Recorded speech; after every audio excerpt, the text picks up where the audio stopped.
Hi, சிப்பி fry எப்படி செய்கிறதுன்னு பார்க்கலாம். ஓடெல்லாம் எடுத்து க்ளீன் பண்ணி வச்சுருக்கேன். இப்போது தனியாத்தூள், மஞ்சத்தூள், சீரகத்தூள், மிளகாய்த்தூள் சேர்த்துக்கலாம்.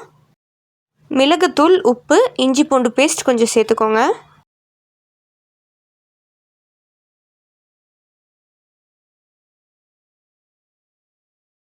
நல்லா மிக்ஸ் பண்ணிக்கோங்க.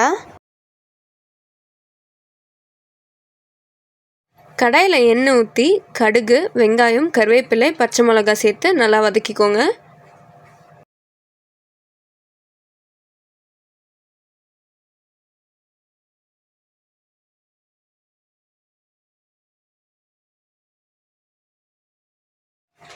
நல்லா வதங்கின பின்னாடி மிக்ஸ் பண்ணி வச்ச சிப்பியை சேர்த்து இன்னும் நல்லா வதக்கிக்கலாம்.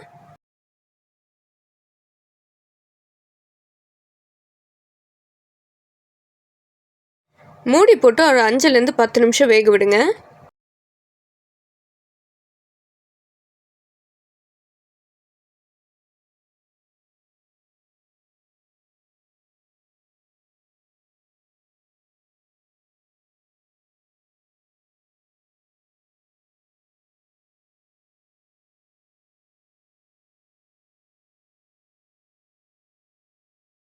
நம்ம சிப்பி ஃப்ரை ரெடி. உங்களுக்கு இந்த வீடியோ பிடிச்சிருந்துச்சுன்னா லைக் பண்ணுங்கள், ஷேர் பண்ணுங்கள், கமெண்ட் பண்ணுங்கள், சப்ஸ்கிரைப் பண்ணுங்கள். ஓகே, பாய். நெக்ஸ்ட் வீடியோவில் பார்க்கலாம்.